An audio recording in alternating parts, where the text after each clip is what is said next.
A'udzubillahi minasyaitonirrajim. Bismillahirrahmanirrahim.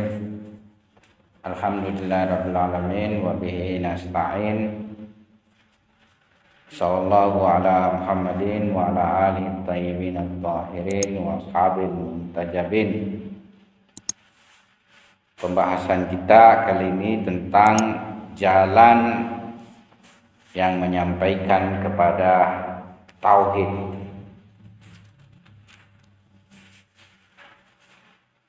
Nah, pada setiap pengetahuan tentunya terdapat bagian-bagian seperti ma'lum, yakni objek yang diketahui, alim yang mengetahui, ilm atau pengetahuan itu sendiri, serta muallim yang mengajarkan pengetahuan.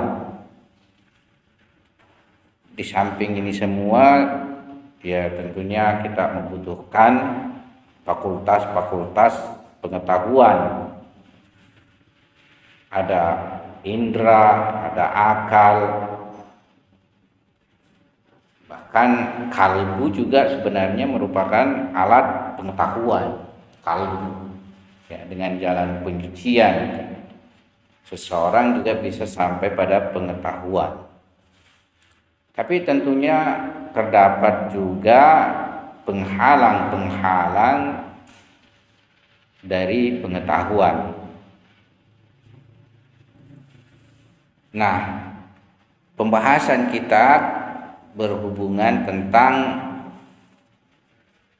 ma'lum, yakni yang ingin diketahui. Dalam hal ini tauhid. Nah, apa fakultas-fakultas yang bisa menyampaikan kita kepada pengetahuan tauhid ini? Apakah pengetahuan kita itu bisa kita peroleh, atau pengetahuan tauhid itu bisa kita peroleh dengan alat yang biasa yang dimiliki, yaitu fakultas pengetahuan yang biasa yang terdapat pada kita, atau fakultas pengetahuan yang spesifik lainnya. Kalau yang biasa itu maksudnya ya tentunya indera dan akal. Kalau spesifik itu adalah kalbu. Bahkan pengetahuan wahyu para anbiya ya merupakan pengetahuan yang sifatnya lebih spesifik lagi. Jadi secara bertahap pengetahuan itu terhadap tauhid, ya pengetahuan secara umum masyarakat pada umumnya sesuai dengan kita sudah isyaratkan dari hasil pengamatan, penginderaan ditambah dengan kontemplasi sedikit akal, kita akan memperoleh konklusi. Ya. Tapi jalan yang lebih berat samping jalan mudah ini adalah jalan argumentasi dan burhan akal. Tapi ini tentunya juga masih jalan yang sifatnya bisa dicapai secara luas, ya, manusia. Setiap manusia yang mempunyai akal sehat dan ia istilahnya menguasai kaidah-kaidah argumentasi, maka ia bisa sampai pada pengetahuan dengan pendekatan argumentasi dan burhan. Tapi pengetahuan dengan pendekatan kalbu ya membutuhkan tazkiyah dan tahzib nafs, membutuhkan penyucian jiwa, dan kita juga tidak memahami tahapan-tahapannya sampai di mana sampai kepada pengetahuan hakikat tauhid. Nah, Al-Quran sendiri dalam permasalahan jalan-jalan untuk menyampaikan salik kepada tauhid itu juga memandang bahwa sebahagian dibandingkan sebagian itu lebih dalam, ya. Dan jalan-jalan ini itu kita bisa lihat dalam hal ini ada 3 kemungkinan jalan, meskipun boleh jadi lebih, ya. Tapi di sini ada 3 dengan satu pendekatan ayat suci Al-Quran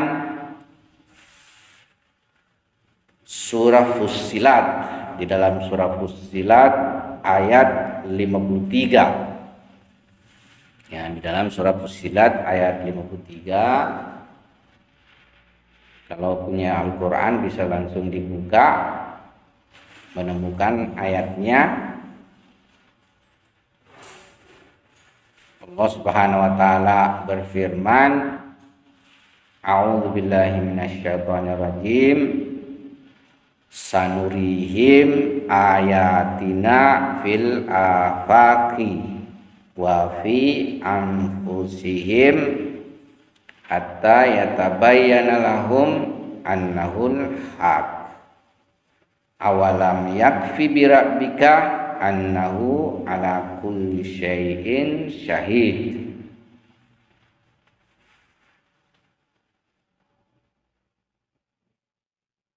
Artinya akan kami perlihatkan pada mereka, akan kami tunjukkan pada mereka ayat-ayat kami pada afaq. Afaq dalam hal ini adalah alam semesta atau kosmos. Wa fi anfusihim, dan pada diri-diri mereka, pada jiwa-jiwa mereka. Hatta yatabayyana lahum annahul haq, hingga jelaslah bagi mereka bahwa sesungguhnya Allah Subhanahu wa taala pada hak. Awalam yakfi bi rabbika annahu ala kulli syai'in syahid. Apakah tidak cukup dengan Tuhanmu bahwa sesungguhnya Ia atas segala sesuatu syahid. Di sini syahid bisa bermakna menyaksikan, bisa bermakna tersaksikan. Tapi di sini lebih cenderung maknanya adalah tersaksikan, yakni Tuhan pada hakikatnya Ia tersaksikan oleh segala sesuatu.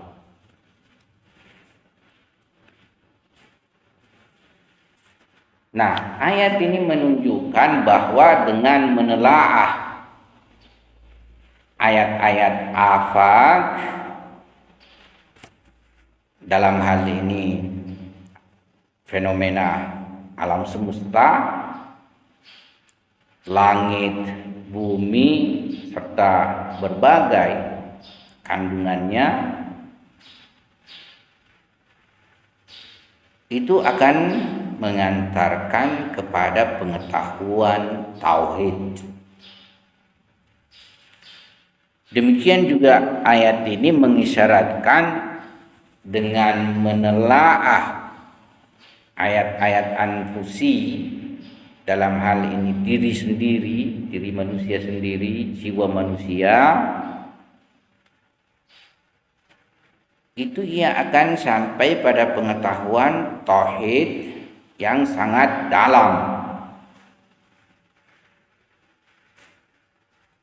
Jadi kalau kita nanti bedah pembahasannya, maka pada dasarnya jalan pengenalan terhadap anfus atau jalan anfusi itu lebih dalam dan lebih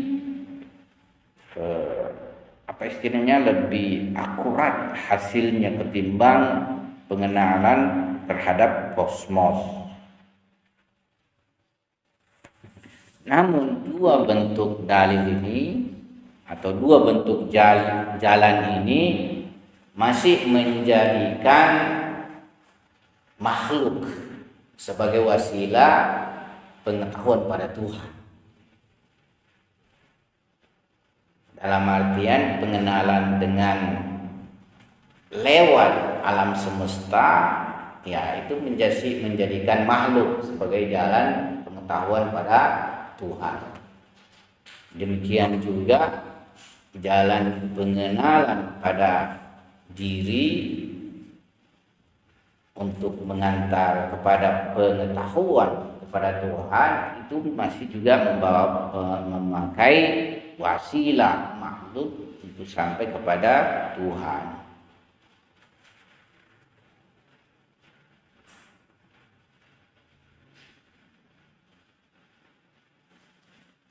Tetapi bentuk yang ketiga, pengetahuan kepada Tuhan, yang penggalan terakhirnya ayat ini, awalam yakfi birabbika annahu ala kulli syai'in syahid, itu menunjukkan suatu pengetahuan kepada Tuhan dengan Tuhan sendiri. Jadi pengetahuan yang menyampaikan kepada Tuhan dengan perantara Tuhan sendiri.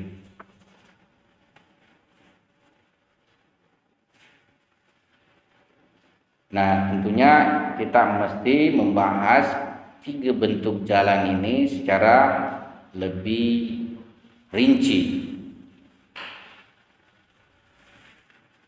Di samping ayat ini juga terdapat ayat lain yang menunjukkan dua bentuk jalan awal, yaitu jalan kosmos dan jalan anfus, jalan nafs. Di ayat 20 sampai 21 surah Az-Zariyat, Tuhan berfirman, wa fil ardi ayatun lil mukinin, dan pada bumi. Jadi masih bumi di sini menjadi wasilah, ayatun lil mukinin, ayat-ayat bagi orang yang yakin. Nah, kemudian ayat berikutnya wa fi anfusikum, ya, afala tubsirun, maka apakah tidak kamu perhatikan, tidak kamu renungkan. Jadi di dalam surah Az-Zariyat ini ayat 20 dan 21 mengisyaratkan dua jalan, yaitu jalan pengetahuan kepada alam dan jalan pengetahuan kepada diri. Kedua jalan ini akan menyampaikan kepada pengenalan Tuhan dan tauhid.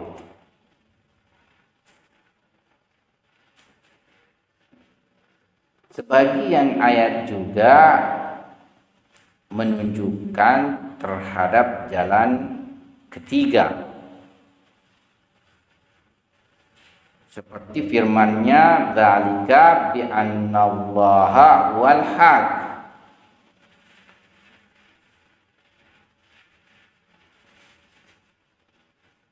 Di sini saya tidak tahu lanjutannya. Coba kita buka surah Luqman ayat 30. Surah Luqman ayat 30. Ya, khawatirnya kita salah. Surah Luqman itu halaman berapa? Coba cari. Di sini Yang mana dia punya tempat daftar? Ya, surat 31.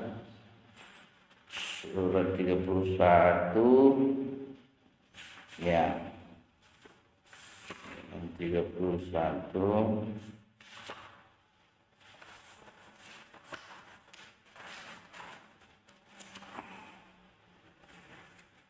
setelah surah Ar-Rum. Ya, surah 31 di sini ayat 30. Jadi surah 31 ayat 30. Tuhan berfirman, "Dzalika bi annallaha wal haqqu wa anna ma yad'una min dunihi wa anna ma yad'una min dunihil batil wa annallaha wal aliyyul kabir." Demikianlah karena sesungguhnya Allah dialah Tuhan yang hak, ya. Dan apa saja yang mereka seru selain Allah adalah batil. Dan sesungguhnya Allah dialah yang maha tinggi, maha besar. Nah, ini juga ayat bisa menjadi isyarat terhadap jalan bentuk ketiga. Ya, penggalan awalnya dzalika bi annallaha wal haq. Ya. Demikianlah karena sesungguhnya Allah adalah hak, pada hak.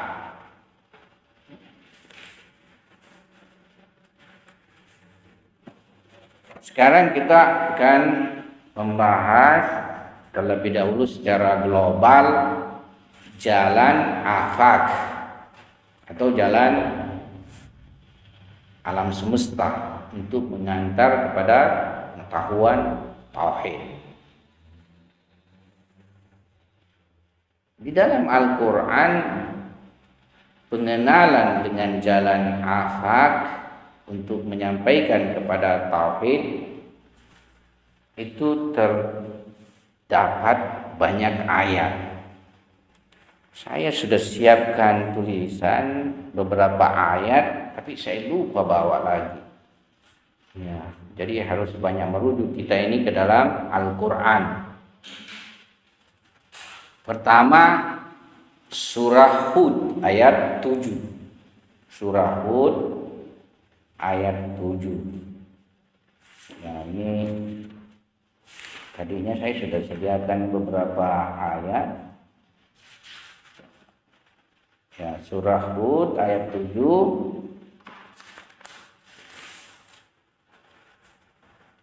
Di sini Tuhan berfirman, wa huwallazi khalaqas samawati wal arda fi sittati ayyamin. Nah, penggalan pertamanya ini yang menjadi rujukan kita. Dan dialah yang menciptakan langit dan bumi dalam 6 masa.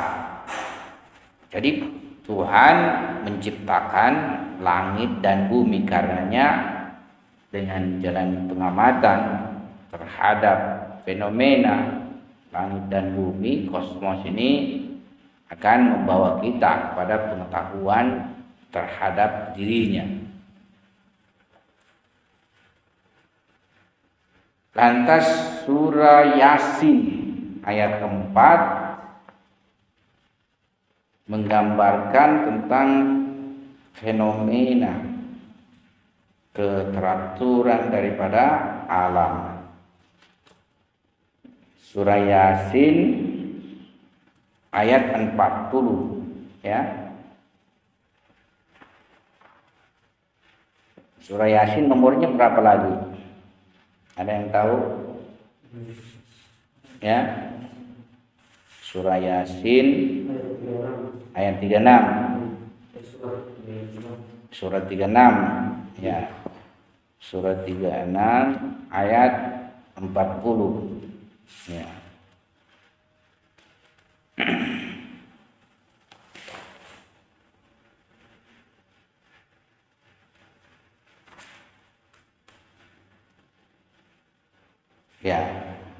dalam hal ini Tuhan berfirman, lasyamsu yang bagi laha antudrikal kamara walal lailu sabiqun nahar wa kullum fi falaki yasbahun.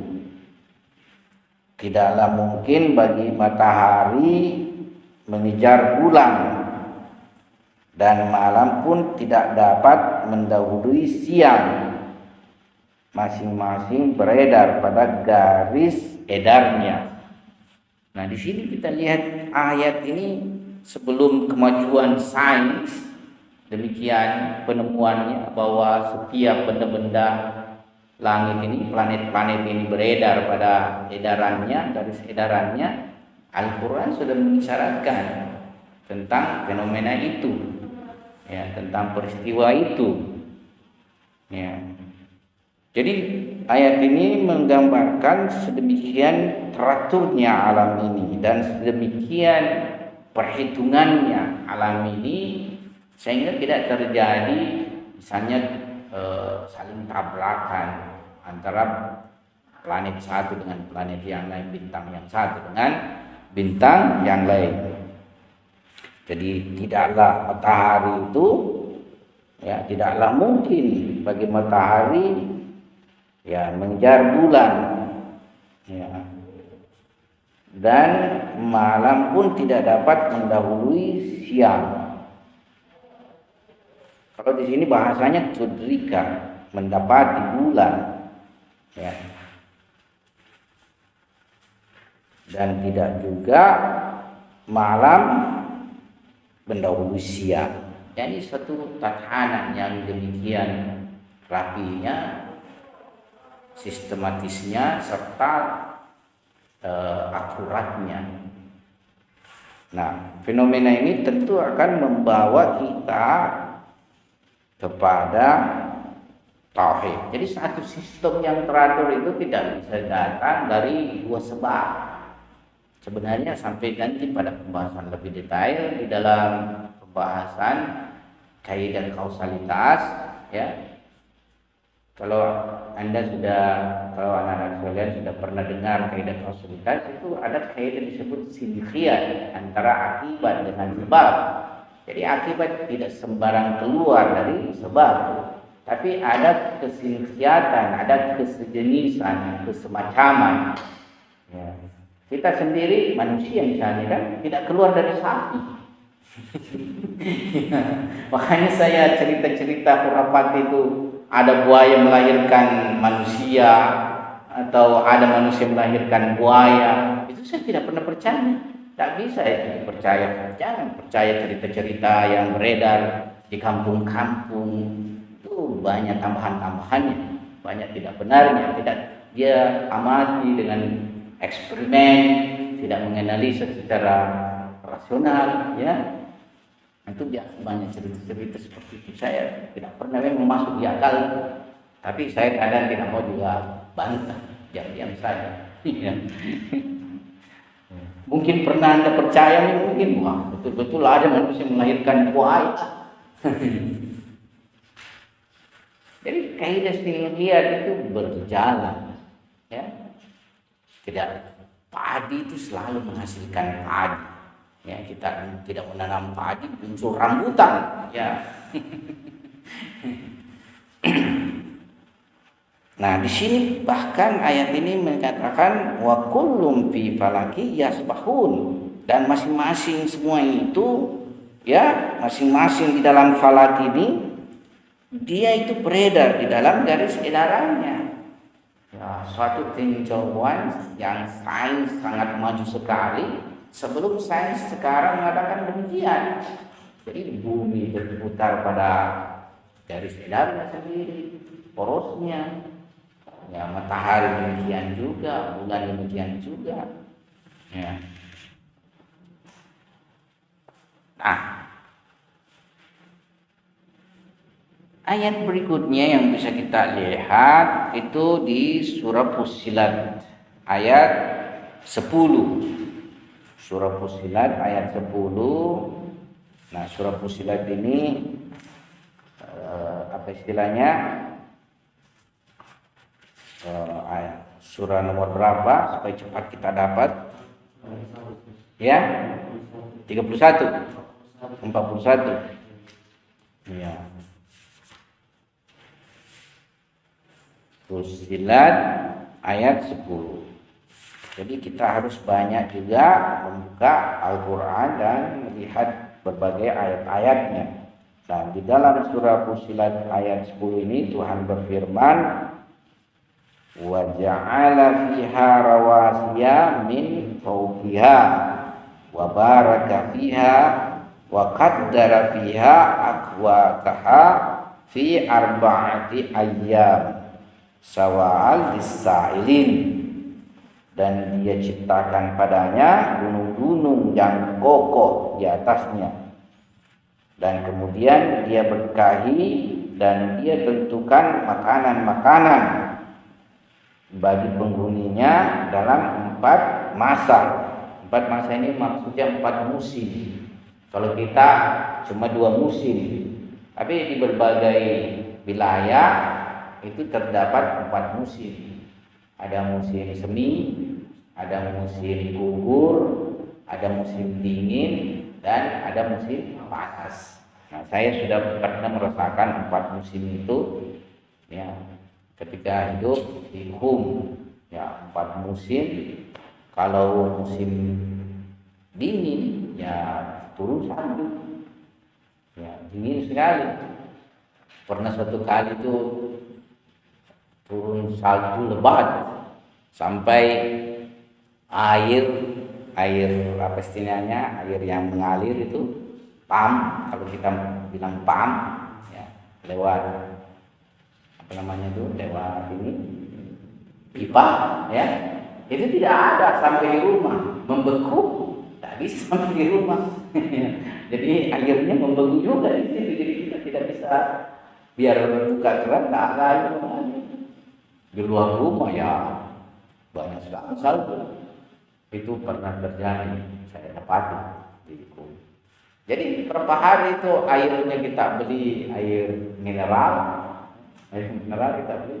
Kemudian saya setelah itu ya mineral ya mahal. Ya beli berapa bilangnya itu kan.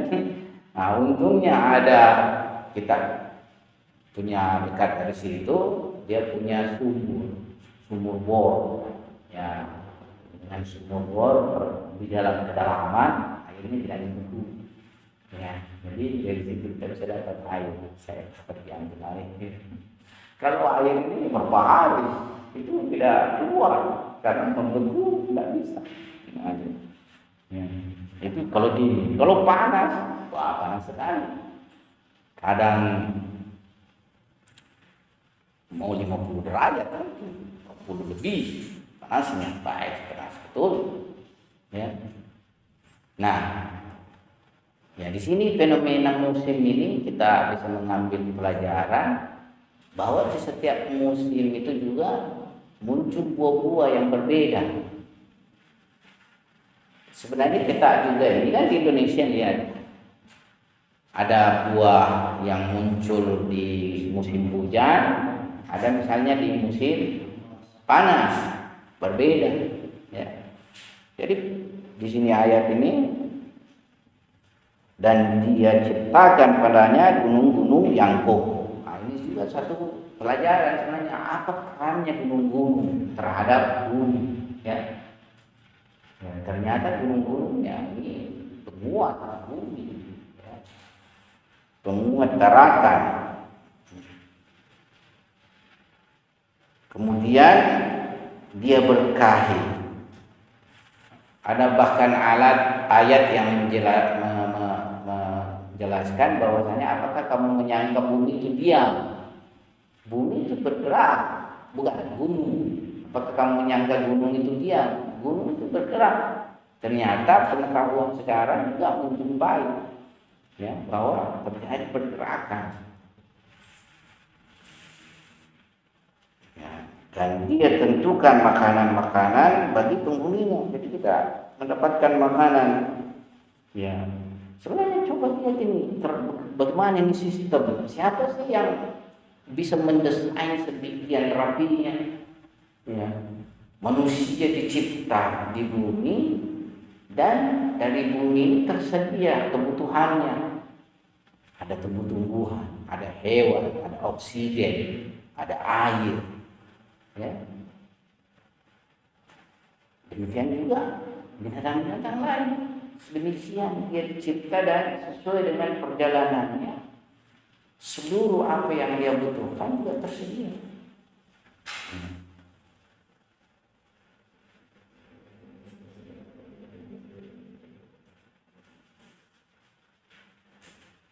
Ya, jadi dia tentukan makanan-makanan bagi penghuninya dalam 4 masa, memadai untuk memenuhi kebutuhan mereka yang memerlukannya. Ini juga satu ayat. Kemudian berikutnya kita bisa jumpai surah Yunus ayat 6. Surah Yunus ayat 6. Kalau tidak salah surah Yunus itu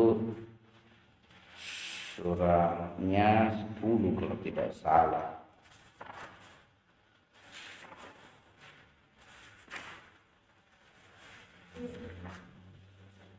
Ya. Ya, surahnya 10. Ayat 6. Coba kita buka.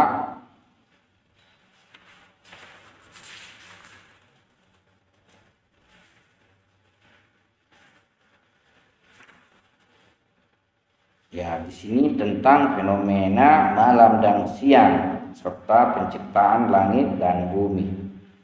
Jadi Tuhan berfirman, "Inna fi ikhtilafil laili wan nahari wa ma khalaqallahu fis samawati wal ard la ayatin liqaumin yattaqun." Sesungguhnya pada pergantian malam dan siang dan pada apa yang diciptakan Allah di langit dan di bumi, pasti terdapat tanda-tanda kebesarannya bagi orang-orang yang bertakwa. Di sini senantiasa ada misalnya bagi kaum yang yakin, bagi kaum yang takwa, bagi kaum yang berakal. Sebab begini, kita ini manusia, ya, semuanya menyaksikan. Tapi kadang menyaksikan tidak membawanya pada pengetahuan, atau penyaksian tidak membawanya kepada kesadaran transenden, kesadaran ilahiyah. Seperti melihat fenomena biasa saja, itu tidak berbekas pada dirinya. Makanya selalu ya orang bertakwa yang mengambil manfaat, orang yakin yang mengambil berkah, mengambil manfaat. Ya. Orang yang berakal yang bisa menemukan pengetahuan dari fenomena tersebut. Ya. Nah, ini juga tentu masih banyak ayat lainnya, tapi kita mencukupkan saja mungkin 4 ayat ini. Di sini sendiri kalau mau tulis ya silakan. Surah Ghafir ayat 67, surah Thaha ayat 50, surah Sajdah As-Sajdah ayat 7, dan surah Al-A'la ayat 3. Itu ayat-ayat lainnya. Kekhususan jalan afaq ini dari jalan-jalan lainnya merupakan jalan termudah dan dapat dipahami oleh semua manusia, hampir semua manusia. Jadi kekhususan jalan afaq itu adalah jalan yang paling mudah di antara jalan-jalan yang lainnya. serta ia bisa terpahami semua manusia. Jalan afaq. Kan tadi kita baca ayat afaq. Ya, sanurihim ayatina fil afaq. Afaq itu artinya alam sebenarnya, maksudnya afaq sendiri jamak dari ufuk. Ufuk itu horizon. Ya. Horizon sebenarnya, tapi kita sudah memahami yang dimaksudkan afaq itu adalah alam. Alam semesta, ya. Alam raya ini. Atau bahasa lainnya kosmos. Makrokosmos. Jadi alam makrokosmos. Ada istilah alam ini disebut makrokosmos, manusia disebut mikrokosmos. Ya.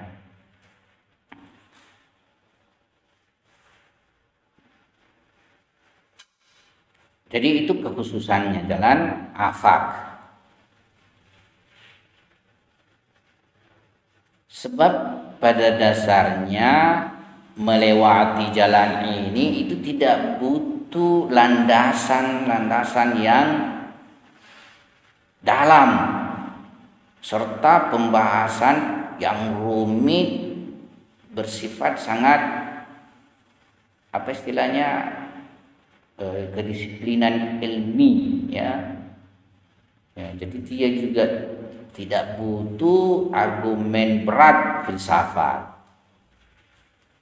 Jadi melewati jalan ini untuk menyampaikan kita pengetahuan pada tauhid itu tidak membutuhkan landasan yang dalam, pembahasan yang sulit dan rumit serta burhan yang berat atau burhan filsafat yang berat. Cukup manusia menjauhkan dia punya pretensi diri serta khayal dan fantasi, ya. Dia bergerak secara global di alam tabiat, mengamati fenomenanya dan sedikit kontemplasi, itu sudah akan menyampaikannya kepada eksistensi Allah dan ketunggalannya, serta juga menyampaikannya kepada sifat-sifat Tuhan lainnya.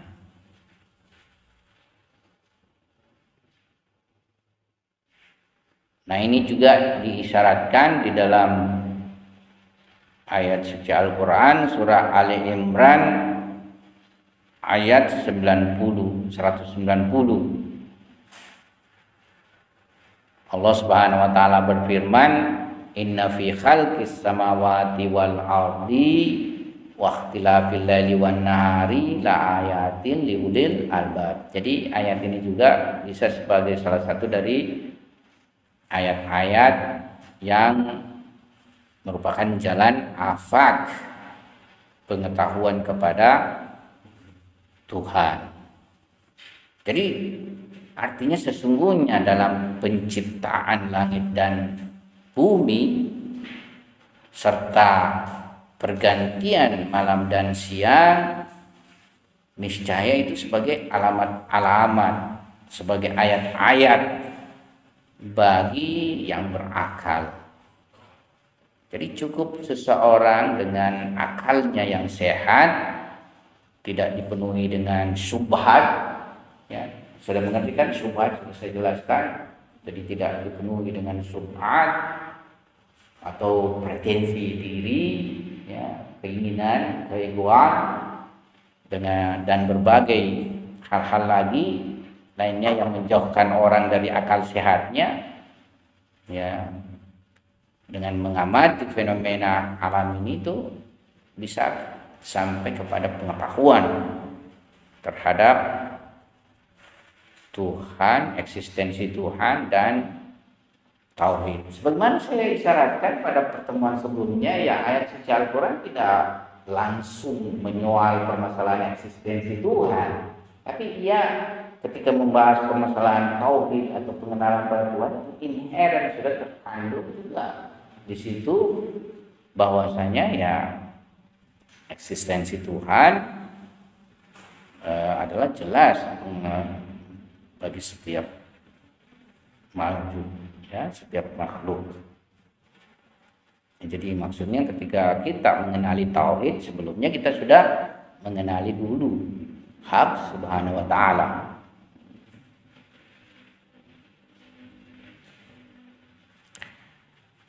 Nah, tentu juga mempunyai kekurangan.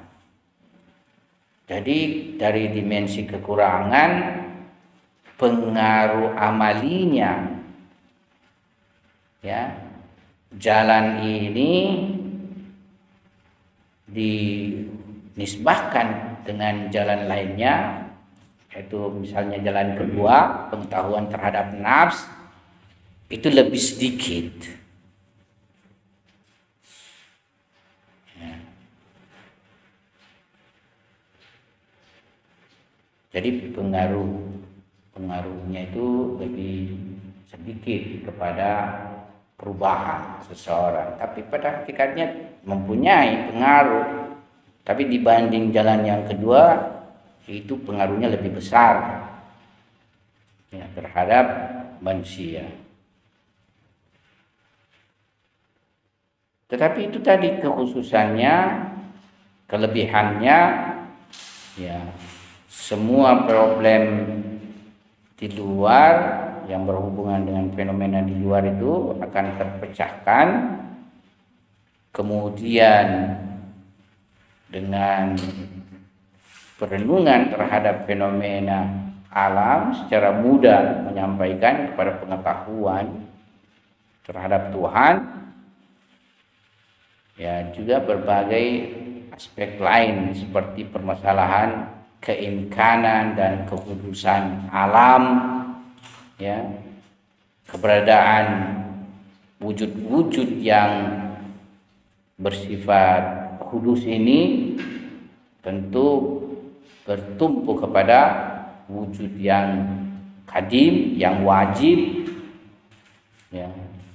Atau misalnya fenomena gerak perubahan ini harus berakhir pada yang tak bergerak, yang tidak punya lagi penggerak, ya. Dari berbagai fenomena bisa menjadi jalan untuk pengenalan kepada Tuhan dari jalan afaq ini. Hal yang lain bahwa di jalan ini, jalan sendiri berbeda dengan saliknya atau pejalannya, dan berbeda juga dengan maksad.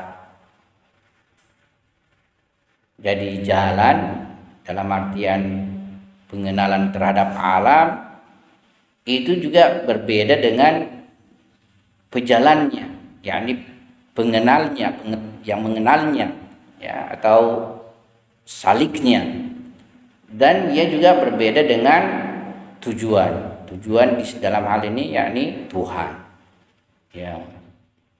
Dalam artian alam berbeda dengan manusia, ya, dan berbeda dengan Tuhan, ya. Kan yang kita jadikan jalan pengenalan adalah pengamatan, perenungan kepada alam, ya. Jadi pengetahuan kita terhadap alam, ya, berbeda dengan juga diri kita, artinya diri kita, ya, bukan pengetahuan terhadap diri kita, tapi pengetahuan dari luar diri kita. Juga berbeda dengan tujuan, yakni hak subhanahu wa ta'ala, ya, Tuhan.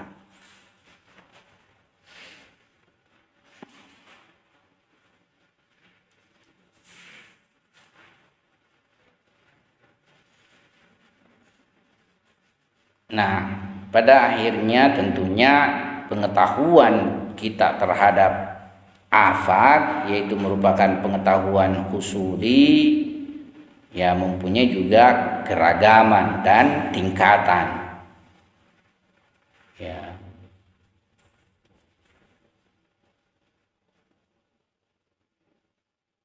Sebab afaq sendiri, ya, terdiri daripada afaq mulki dan afaq malakuti.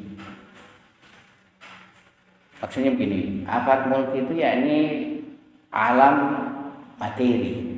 Mulki itu berhubungan dengan alam materi.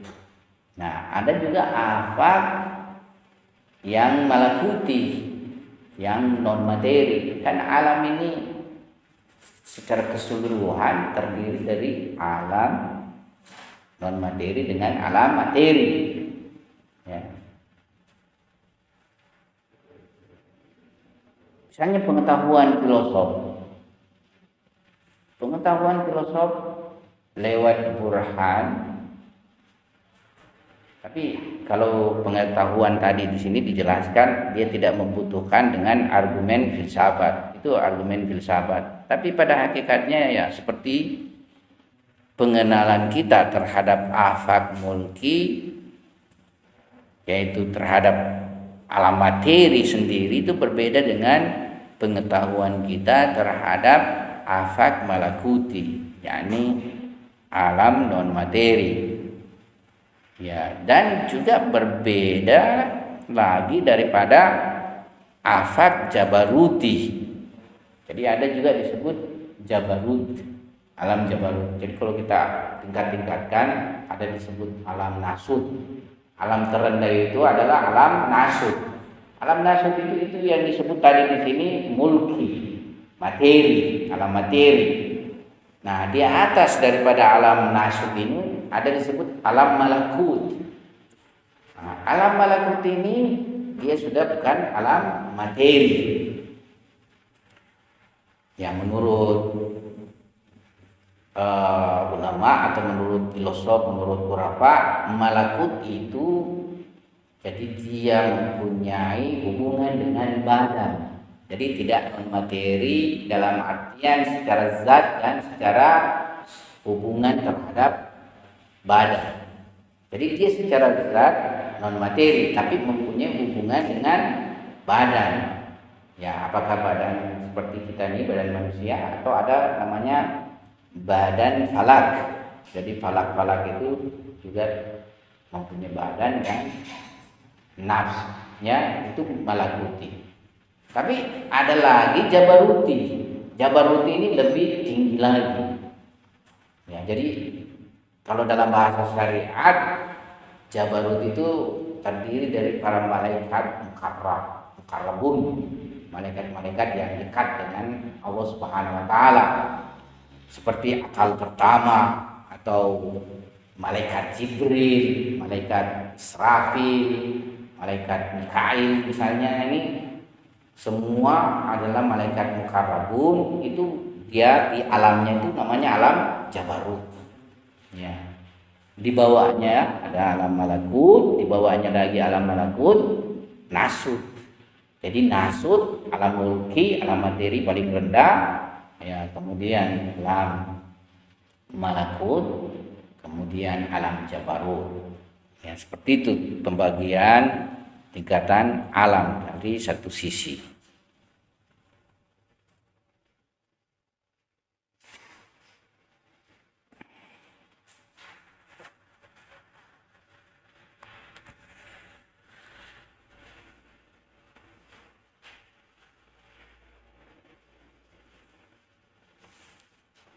Nah, setelah kita membahas secara global jalan afaki, kita akan membahas secara global jalan anfusi, yaitu jalan yang menyampaikan kita kepada Tuhan lewat pengetahuan terhadap diri. Yang dimaksud dari jalan anfusi ini yaitu perjalanan dan penelahan di dalam ayat-ayat internal diri, yang mana lewat jalan pengetahuan terhadap internal diri itu akan menyampaikan kita kepada pengetahuan Tuhan. Nah, jalan ini itu lebih dekat menyampaikan kepada maksad, atau lebih dekat kepada maksad dan lebih dalam dari jalan afaki tadi. Juga memberikan lebih kebahagiaan atau mempunyai lebih besar pengaruh terhadap manusia daripada jalan afaq. Nah, pada ayat ini tentunya jelaslah bahwa manusia itu sendiri merupakan ayat tauhid. Karena kita hanya cukup dengan berjalan pengetahuan pada diri untuk menyampaikan pada tauhid. Kita hanya dengan merenung, menelaah diri sendiri akan terbukalah kepada kita pandangan terhadap tauhid, ya, pandangan dunia tauhid dan tauhid. Jadi akan membuka pada diri kita suatu pandangan dunia ilahiyah dan pandangan dunia tauhid. Jadi manusia hanya dengan merenung dalam zat dirinya, sifat-sifat serta perbuatan-perbuatannya yang semuanya itu merupakan manifestasi dari eksistensinya, ya, akan menyingkap bahwa dirinya itu tidak lebih dari suatu eksistensi yang bergantung, tidak lebih daripada suatu eksistensi yang butuh, yang fakir, ya. Jadi kita ini dengan merenungi zat diri kita, sifat kita, serta perbuatan yang merupakan manifestasi dari diri kita akan menyampaikan pada pengetahuan bahwa hakikat diri kita ini adalah entitas atau wujud yang gantung, ya, wujud yang butuh.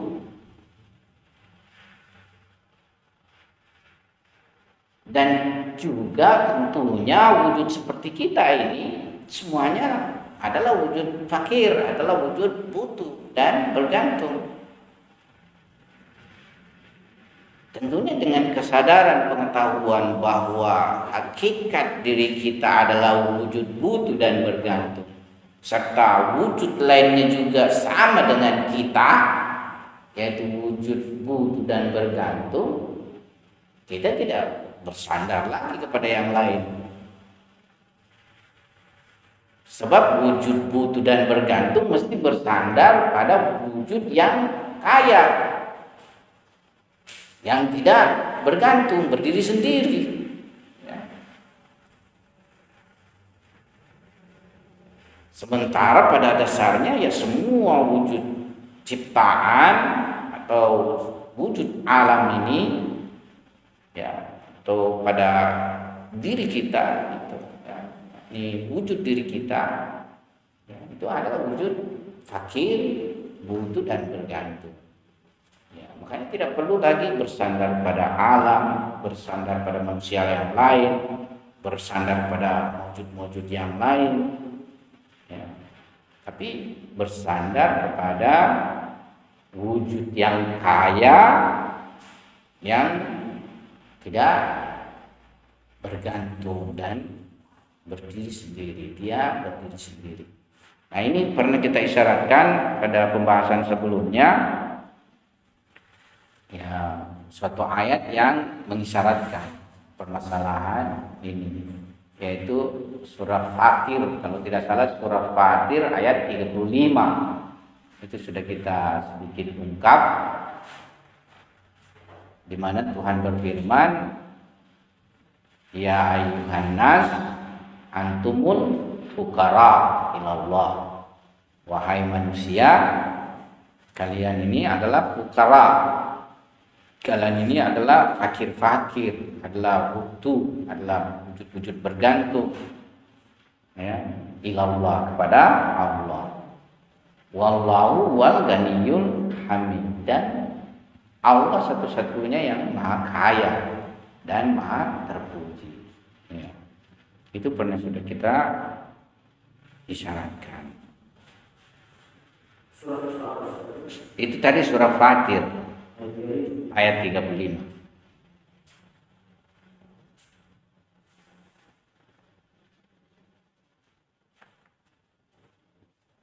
Jadi pada hakikatnya sebab-sebab dan faktor-faktor eksternal itu diciptakan dalam mencukupi kebutuhan dan kebergantungan. Tapi tentunya faktor luar juga ini hanya bisa menghilangkan secara lahir kebutuhan-kebutuhan.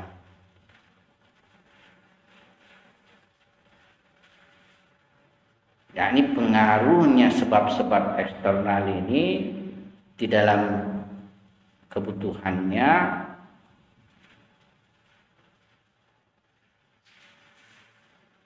bahkan menambah kebutuhan tambahan pada wujudnya.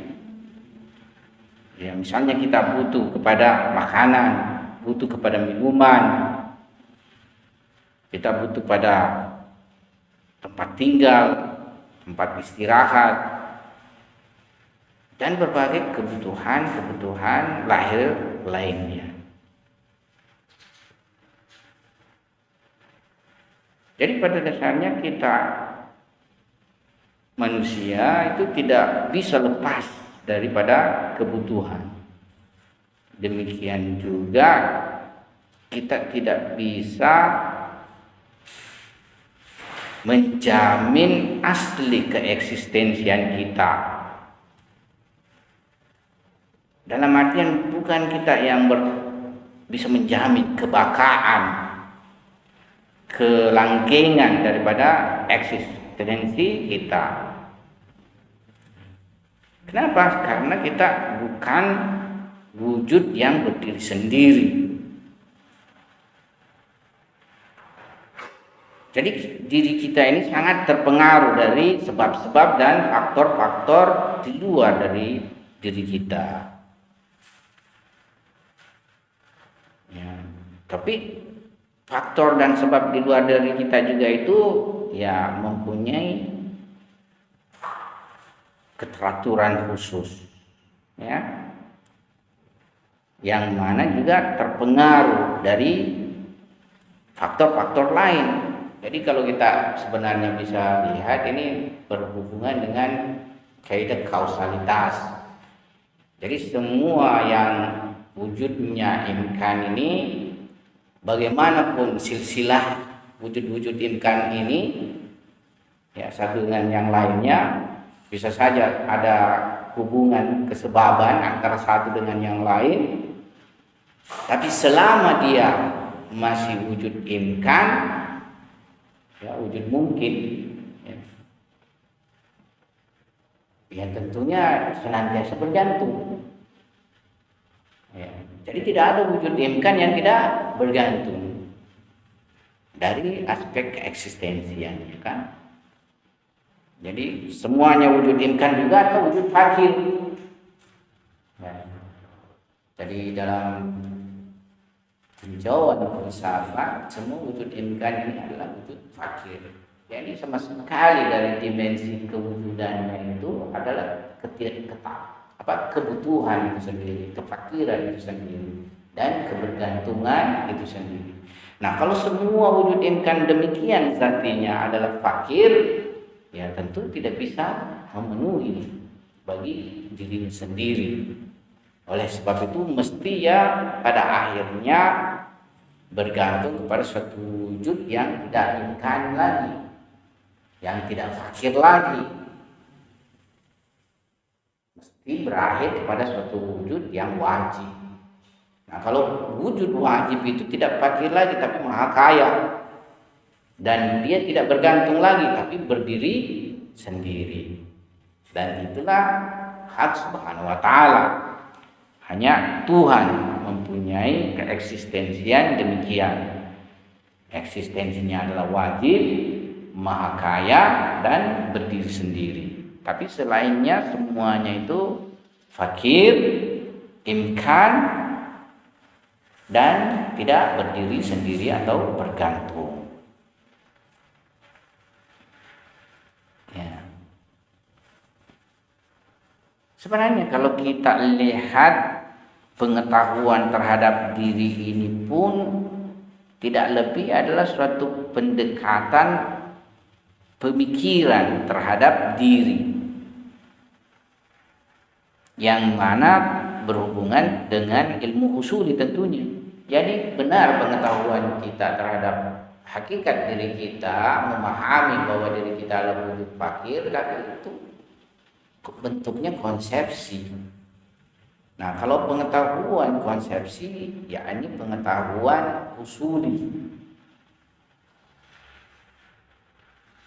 Terdapat pengetahuan yang sifatnya terhadap diri lebih dalam daripada usuli ini, yaitu huluri, tapi itu untuk kesempurnaannya harus dengan jalan tazkiyah dan tahzibun nafs.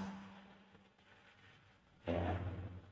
Jadi kalau kita sebenarnya tinjau makna daripada riwayat man arafa nafsah faqad arafa rabbah, yang pertama dengan pengetahuan nafs, hasil perenungan terhadap nafs, terhadap diri, kita sampai kepada pengetahuan Tuhan. Tapi bentuk pengetahuan ini meskipun pengetahuan terhadap hakikat diri, tapi karena bentuknya adalah pemikiran, tentu ia masih dalam pengetahuan usuli. Sebenarnya diri di sini juga, manusia kan bahagian daripada kosmos, ya. Cuma dia lebih spesifik kepada pengetahuan terhadap diri, ya, tidak secara lebih luas dan di luar diri, ya, untuk menyampaikan kepada Tuhan. Tapi dia sebenarnya dari dimensi ilmu masih ilmu usuli yang kita jelaskan, kita bahas pengenalan terhadap hakikat diri wujud fakir yang mesti sampai kepada wujud, menyampaikan kepada wujud yang kaya, yang maha kaya. Ya, kalau kita ini fakir, imkani, dan bergantung, ya harus sampai kepada suatu wujud yang maha kaya, yang wajib dan berdiri sendiri, dan itu adalah Tuhan. Tapi ini masih dalam wadah pengetahuan husuli. Ya. Ada wilayah pengetahuan huluri man arafa nafsa faqad arafa rabbah. Tapi wilayahnya ini adalah huluri maksudnya, tapi wilayah ini mesti bukan lagi dengan pemikiran, tetapi dengan saya suluk, dengan perjalanan suluk, penyucian dan pembersihan jiwa, tazkiyah dan tahzibun nafs. Dan ini yang dicari oleh para urafa, ya, atau yang dulu disebut sufi. Mereka mau mengenal Tuhan lewat perjalanan diri. Sebenarnya perjalanan lewat tahapan-tahapan diri itu, ya, tahapan-tahapan diri itu akan menyampaikan nanti pengetahuan kepada hak Subhanahu wa taala. Ya. Dengan beberapa istilahnya melewati stasiun-stasiun dan makam-makam. Bagusnya antum juga ini sebenarnya punya materi irfan, baik irfan teoritis maupun irfan amali. Ya, saya ada tempat ngayar, tempat bukan bagian ahli sudah, ya, dulu bagian ahli juga diberikan materinya, saya pengajarnya. Tapi sekarang di IHB juga diajarkan Ya. Sehingga ada juga pengajarannya.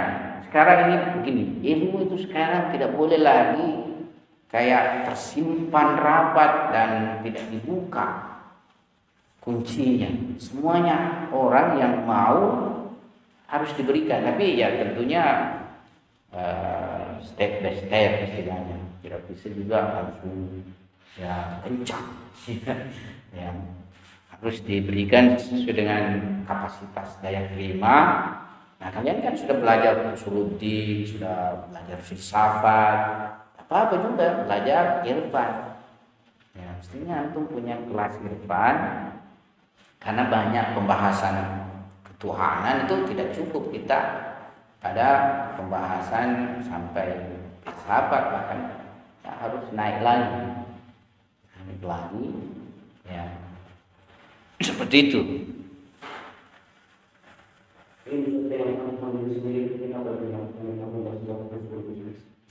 Pengetahuan terhadap diri tadi masih masuk pengetahuan usuli. Iya, karena perenungan. Jadi kita tetap merenungkan hakikat diri kita, ya, memahami hakikat diri kita.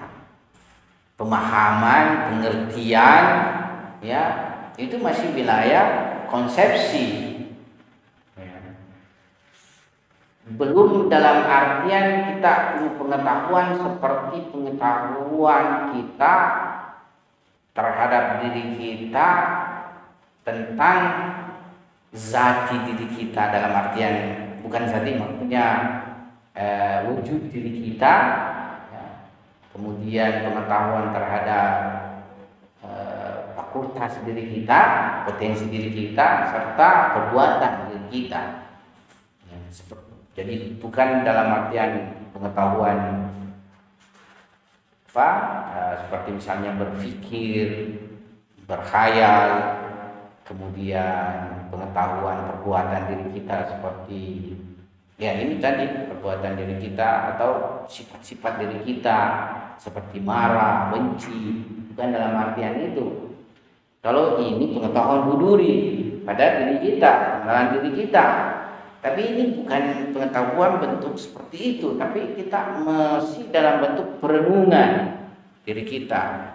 Ya, diri kita itu misalnya wujudnya apa gitu. Ya, sebagai kebagaimana kemengapaan wujudnya, ya. Itu masih terbatas itu, dan itu tidak kita jumpai secara langsung hakikat diri kita demikian. Tapi kita renungkan, masih merupakan hasil dari perenungan, penelahan. Jadi penelahan terhadap diri kita, terhadap fenomena diri kita, tapi bukan pengetahuan langsung pada yang diri kita itu, ya. Makanya dia masih dalam wilayah pengetahuan usuli, ya. Tapi kalau mau pada wilayah pengetahuan huduri, pengenalan diri kita, ya itu tahzib dan tazkiyah nafs. Nah, tahzib dan tazkiyah nafs itu sendiri adalah perjalanan dalam diri melewati berbagai stasiun-stasiun dan makam-makam yang nanti menyampaikan kita pada pengenalan hakikat Tuhan. Nah, ini pengetahuan huduri.